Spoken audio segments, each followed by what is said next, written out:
Namibia, a land of contrast, stunning landscapes, and rich cultural heritage, is on a journey towards a sustainable future.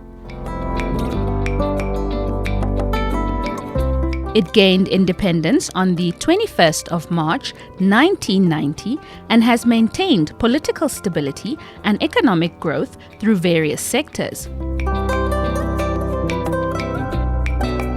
The country continues to make strides in the upliftment of its people and infrastructural development.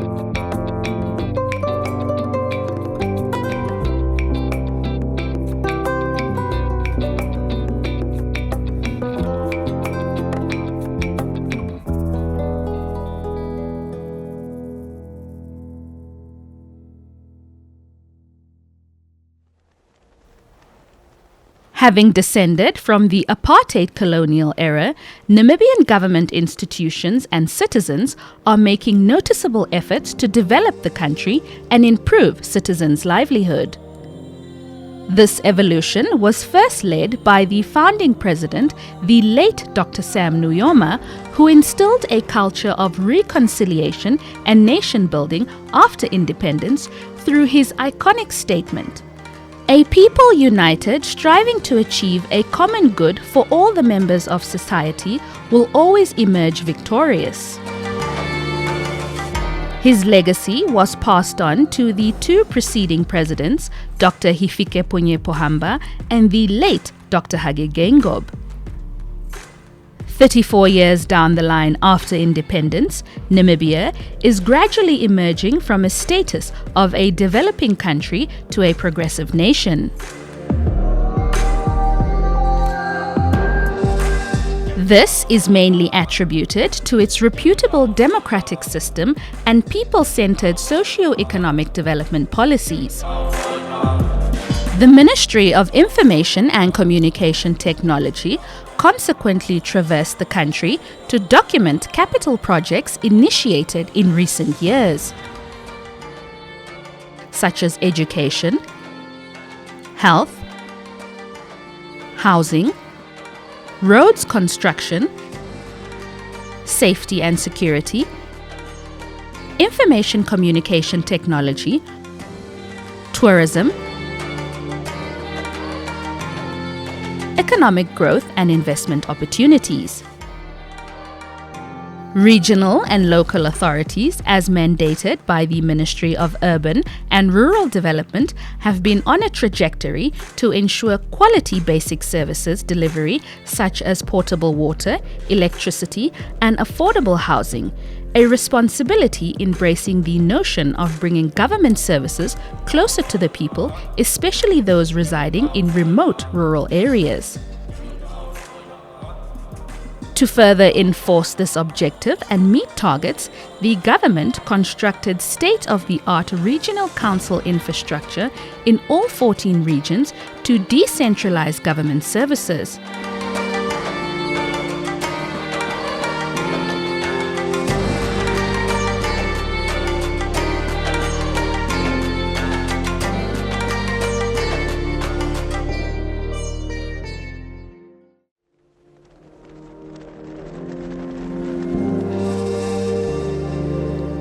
Namibia borders the Atlantic Ocean and has 4 perennial rivers, all flowing along the northern and southern borders of the country. Though an advantage for those residing near these water sources, there is a dilemma to supply water inland where it is arid with a low rainfall and a high evapotranspiration.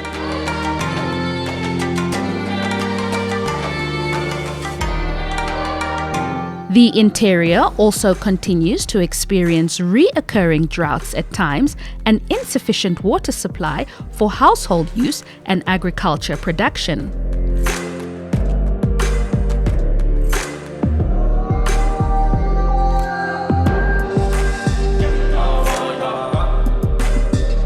To mitigate this water shortage, the government, through its NamWater subsidiary, has embarked on Ambition National Bulk Water Supply projects.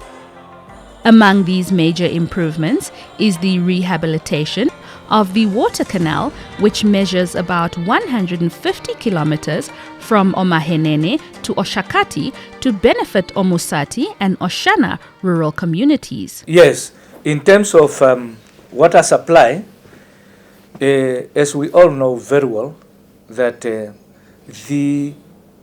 each and every region is divided into a number of constituencies. And then those councillors in those respective constituencies got a responsibility to ensure that there are water supply in their constituencies. So what we are doing there is, you know, that we as a ministry are the custodian of decentralization of activities of government to regional structures. So what is happening now, the constituency councillors together with rural water supply are working together to supply water to those various constituencies. So I would say that a number of constituencies, in terms of percentage, I would say around about 70% of water supply in the constituencies in rural areas were supplied through the constituency councillors programs, as well as the rural water supply divisions in the regions. Other projects include the construction of the Ohangwena Water Aquifer, a large underground water source that could provide drinking water for the region for many years to come. The goal of this project is to provide access to safe drinking water. Here we are on top of our tower. This is our reservoir that gives water to Enana Town Council. It gives to the whole Enana. This is the one which is feeding Enana. So as I said before, our water came from the borehole to our reservoir to the new reverse osmosis springs. That's a reverse osmosis spring that take out everything. There's a process which is in our reverse osmosis, and from there that our final water came from reverse osmosis. We took it to our new reservoir. That's the biggest new reservoir, about 5,000 cubic. That is giving here to a 910 or something like almost 910 cubic. That is giving out to Enana Town. When it comes to water supply in the country, there are a few challenges. It has been estimated that the government will require about 10 billion Namibian dollars for both bulk and rural water projects to improve access to potable water across the country.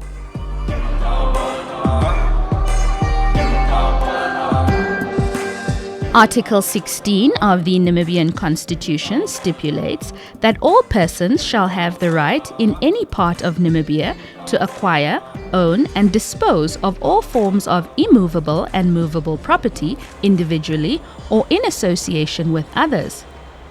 Hence, housing is the alienable right for all citizens.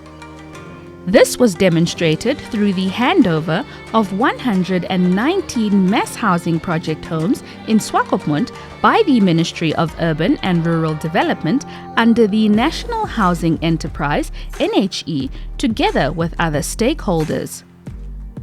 More than 100 affordable houses have been handed over to beneficiaries under the Informal Settlement Upgrading Affordable Housing Pilot Project in Windhoek. Equally, the renowned Shack Dwellers Federation project is making advances by restoring dignity among thousands of new homeowners who previously resided in overcrowded informal settlements across the country.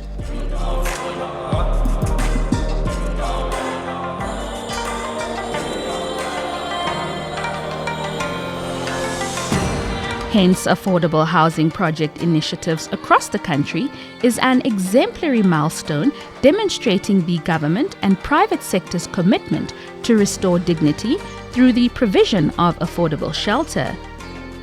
Despite taking notable steps to address the housing problem in the country, Namibia still faces significant inequalities with disparities in access to proper housing, resources and services which will require our collective effort to overcome.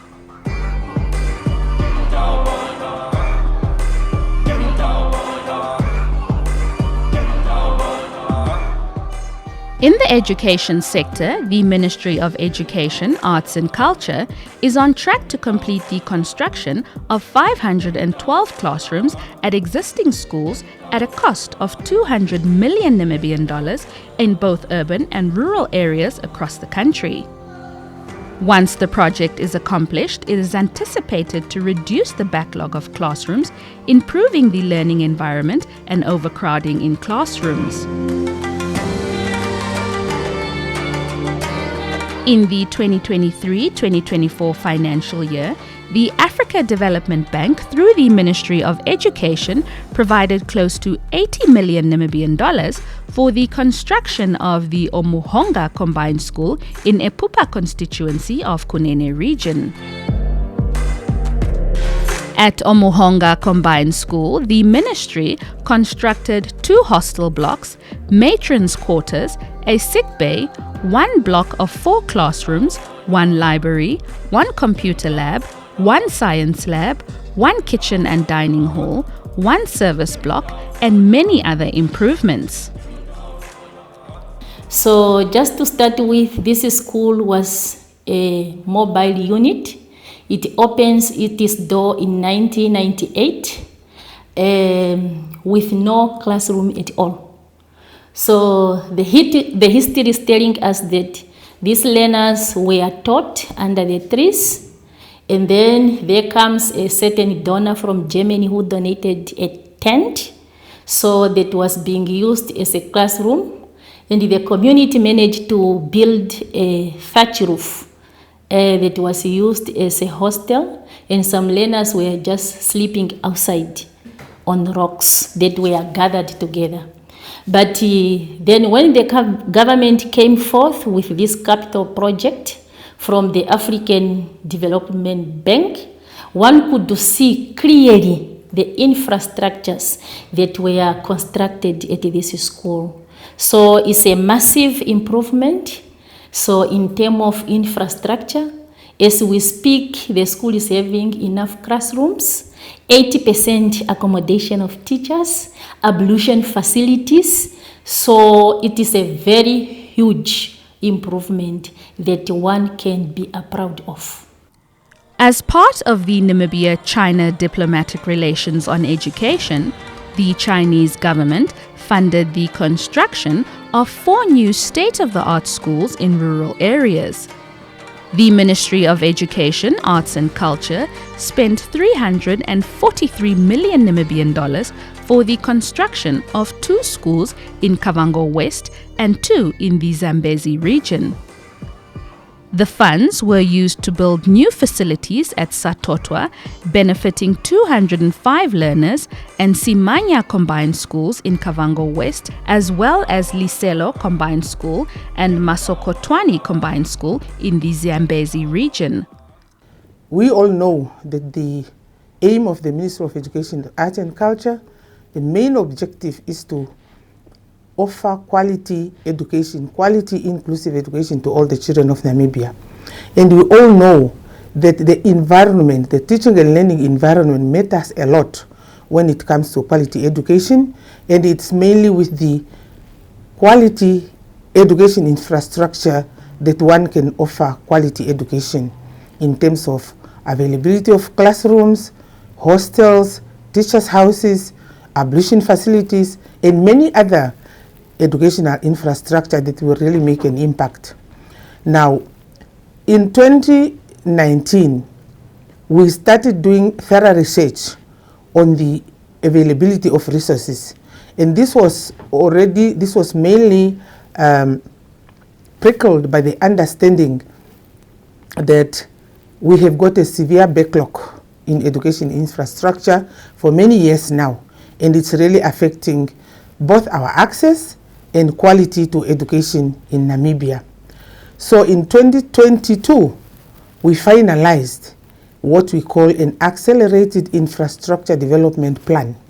This plan records all the infrastructure needs in Namibia, and it is a guiding document for us to agree on where to build and what to build.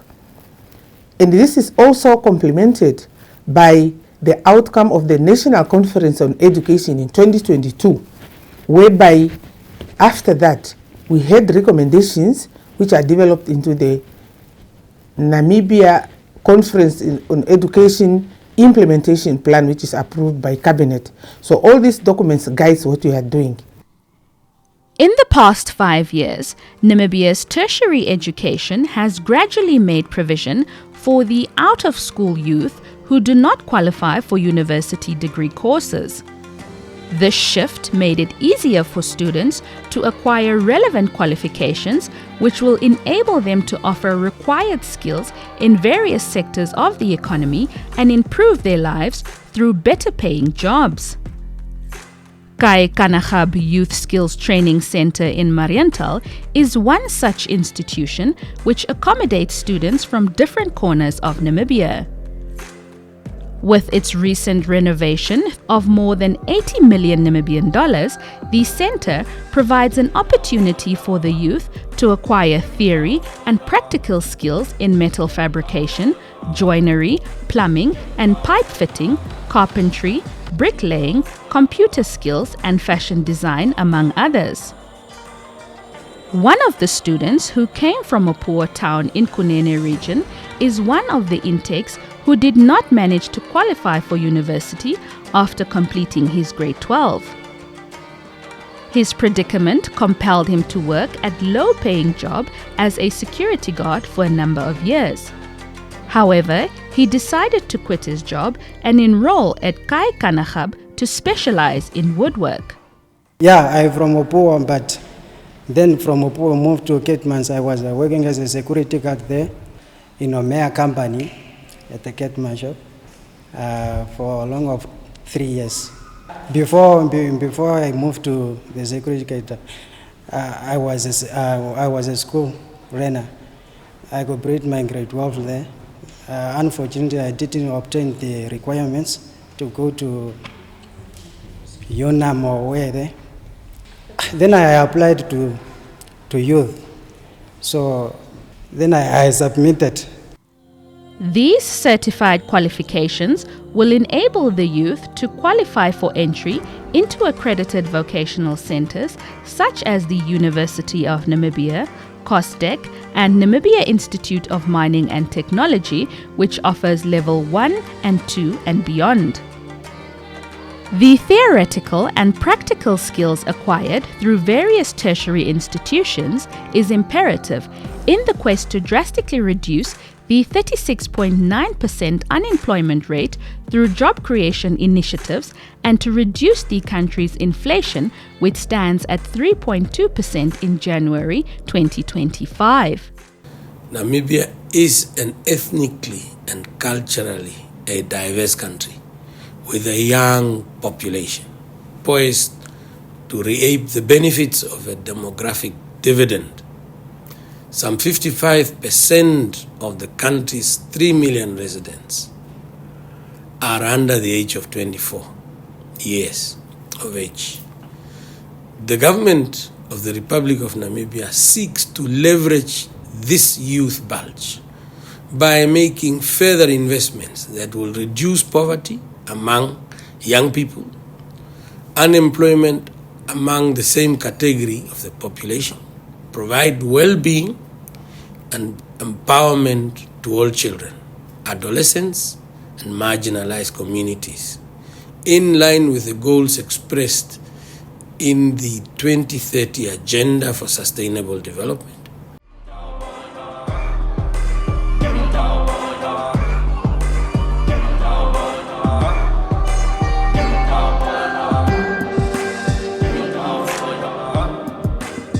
Primary health care remains a priority in Namibia, hence the priority to invest in the health sector by renovating public health facilities and upgrading hospitals. Among major improvements in the past 5 years, opening a new dialysis center worth 16.5 million Namibian dollars at the Katutura State Hospital and construction of a dialysis unit at Okahao and Oshakati Referral Hospital.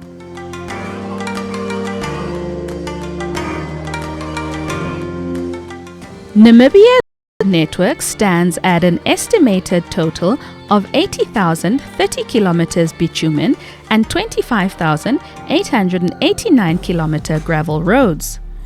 Through the Ministry of Works and Transport subsidiary Roads Authority, the country has embarked on and completed ambitious roads infrastructure construction and network expansion projects.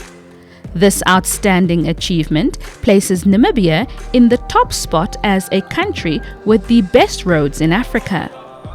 The completed road projects around Windhoek's capital city and the coastal towns of Walvis Bay and Swakopmund are some of the noticeable revolutions of excellence in road construction in Namibia. This is a milestone of the government of the Republic of Namibia in its commitment to continue infrastructure development, especially roads, to ensure that citizens are connected and that economic activity continues to thrive because there is a connection in terms of road infrastructure. We are very happy with the progress that has been done over a period of 10 years, and this is only one of the major projects that continue to happen in the country alongside many other roads that continue to be upgraded and continue to be built across the nation. We thank the leadership of our former president, Dr. Hifikepunye Pohamba, our late president, Dr. Hakeji Genkop, and of course our current president, Dr. Nangolo Mbumba, for actually bringing this project to fruition. And today, where we see that the dual carriage is standing and up to date, no accidents have happened on the road. We encourage the communities surrounding the dual carriage to safeguard the infrastructure, especially the fencing, the walls, as well as any other signage on the road to ensure that it continues to keep its standard. But more importantly, for the road users to continue adhering to the road rules by keeping to the speed limit to ensure that no unfortunate incidences happen on the road.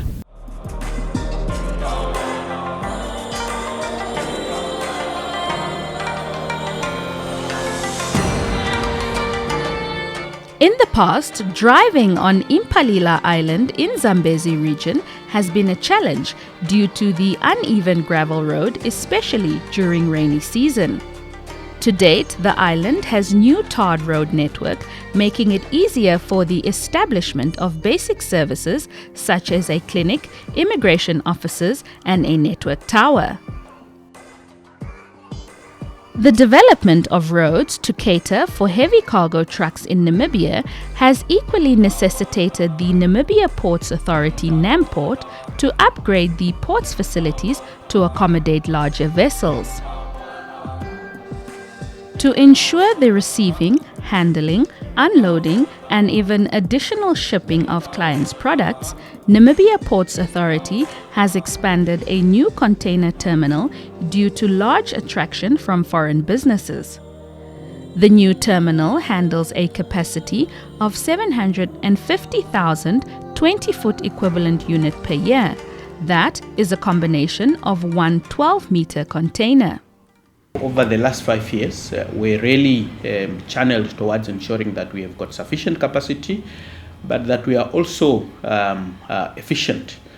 In the past 5 years, we've managed obviously to commission our flagship project, which is actually the new container terminal. That facility has actually enabled us to more than double our capacity to about 750,000 TEUs per annum. The coming on stream of this particular facility has also actually enabled us to double our capacity for the handling of non-containerized cargo from roughly about 5 million tons per annum to plus minus 10 million tons per annum, because the previous old container terminal, which was used to handle containerized cargo, have now become available for the handling of general cargo, or what we know as non-containerized cargo. The possibilities of expanding the port means that there exists a likelihood for more wealth generation, which is directly going to benefit and contribute to the country's economy.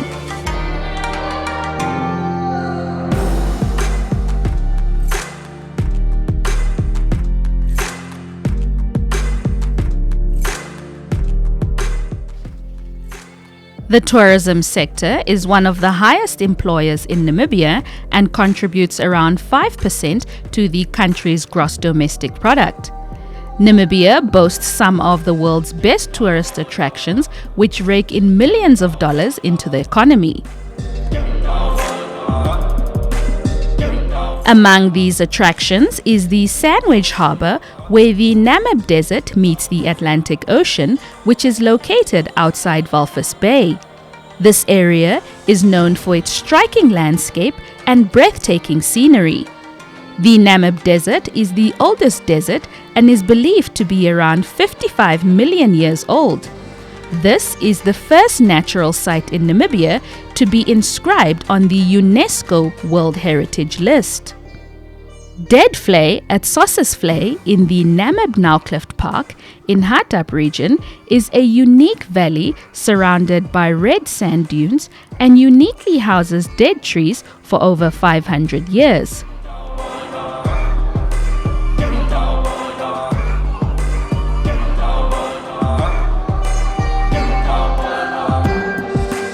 Other contrasting tourist attractions, such as the Fish River Canyon in Klaras region countrywide, made Namibia a tourism hub, luring in visitors from all corners of the globe.